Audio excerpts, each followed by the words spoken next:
Kita beralih ke informasi indikator perdagangan lainnya pemirsa, di mana rupiah melemah jelang libur akhir pekan tersengat data ekonomi Amerika Serikat yang masih tangguh dan menurunkan ekspektasi peluang pemangkasan suku bunga acuan The Fed ke depannya. Dikutip data Tartia hingga perdagangan Jumat siang tadi, rupiah melemah di 0,27% di level 16.314 per dolar Amerika. Secara intraday, rupiah sempat melemah ke 16.325 per dolar Amerika. Sebelumnya, nilai tukar rupiah dibuka melemah di 0,21% di level 17.315 per dolar Amerika di Jumat pagi tadi. Sementara indeks dolar naik tipis ke 97,59, naik dari hari sebelumnya di 97,37. Pelemahan rupiah dibayangi rilis data klaim pengangguran Amerika yang mencatat penurunan untuk 6 pekan beruntun per 19 Juli dan lebih kecil dari perkiraan pasar. Hal ini menjadi tren penurunan klaim tunjangan pengangguran terpanjang sejak tahun 2022. Hal ini menurunkan ekspektasi terhadap peluang pemangkasan suku bunga acuan The Fed ke depannya. Langsung saja kita akan update seperti apa pergerakan nilai tukar rupiah terhadap sejumlah mata uang utama berikut ini. Dapat Anda saksikan grafis di layar televisi Anda pemirsa. Pergerakan nilai tukar rupiah terhadap dolar Amerika Serikat di 16.328 rupiah. Posisi jelang penutupan, pasca penutupan tampaknya berbalik menguat di 0,15% dan kembali di bawah level 16.300-an, tepatnya 16.294 rupiah. Kemudian terhadap pound sterling, di posisinya adalah terhadap euro maksud kami di 19.151 rupiah, pound sterling di 22.038 rupiah dan yen Jepang di 111,08 rupiah.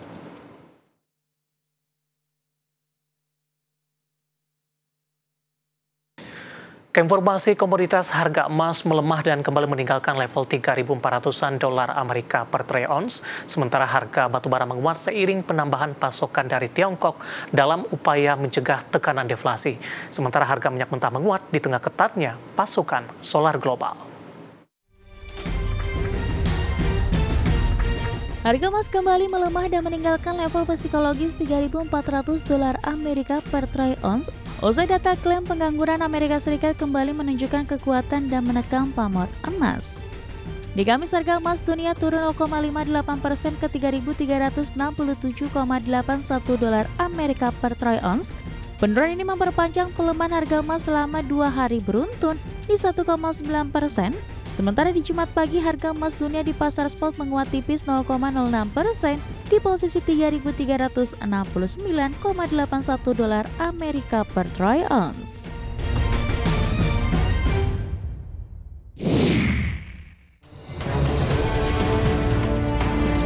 Harga batubara menguat di tengah volatilitas yang masih tinggi dipicu kebijakan pemerintah China yang memerintahkan pembangkit listrik untuk menambah stok batubara sebesar 10% meskipun di tengah pasokan yang berlebih untuk mencegah tekanan deflasi yang lebih agresif terhadap produsen domestik.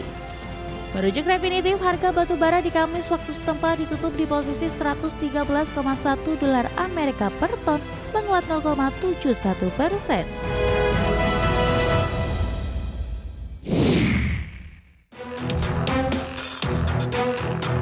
Harga minyak dunia masih bertahan menguat di Jumat pagi waktu Asia, didukung optimisme pasar terhadap kesepakatan dagang antara Amerika Serikat dan India, serta ketatnya pasokan solar global.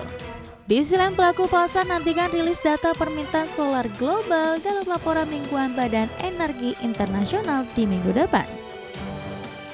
Dikutip dari Reuters, minyak mentah Brent dibuka di level 69,36 dolar Amerika per barel dan menguat tipis ke 69,60 dolar Amerika pasca pembukaan. Sementara itu, minyak mentah WTI Amerika Serikat menguat ke 66,42 dolar Amerika per barel. Berbagai sumber, IDX Channel.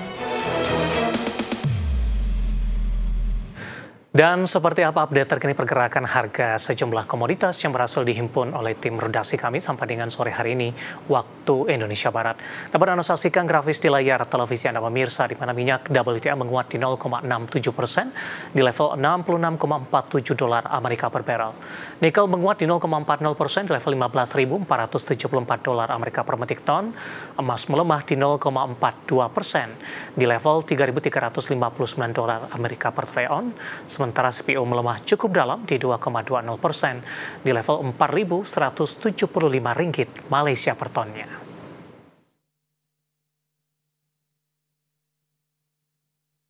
Dan selanjutnya mari kita coba simak beberapa sentimen yang berkembang yang berhasil dihimpun oleh tim redaksi kami di sepanjang perdagangan hari ini dan diproyeksikan akan mempengaruhi pergerakan indeks harga saham gabungan.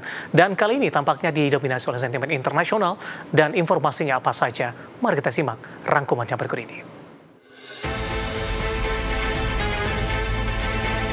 Klaim awal tunjangan pengangguran di Amerika Serikat turun sebanyak 4.000 di pekan yang berakhir di 19 Juli 2025 menjadi 217.000 di minggu ketiga Juli. Angka ini jauh di bawah ekspektasi pasar yang memperkirakan kenaikan menjadi 227.000. Ini merupakan penurunan ke-6 secara berturut-turut yang menjadi level terendah sejak April, memperpanjang ketahanan relatif pasar tenaga kerja Amerika setelah sempat muncul kekhawatiran di awal tahun.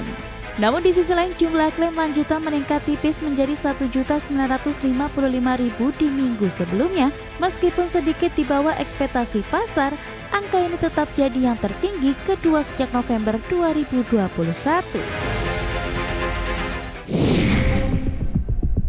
Dari Eropa, Bank Sentral Eropa atau ECB memutuskan mempertahankan suku bunga acuan di level 2% setelah sebelumnya memangkasnya 8 kali dalam setahun terakhir. Keputusan ini diambil di tengah kondisi inflasi yang telah kembali ke target dan ketidakpastian global yang tinggi terutama akibat tensi dagang dengan Amerika Serikat. ECB menilai perekonomian kawasan Euro masih cukup tangguh di tengah tekanan global, namun potensi penerapan tarif baru dari Amerika menjadi perhatian utama. Uni Eropa dikabarkan hampir mencapai kesepakatan tarif 15% dari Amerika, lebih rendah dari ancaman tarif 30% sebelumnya.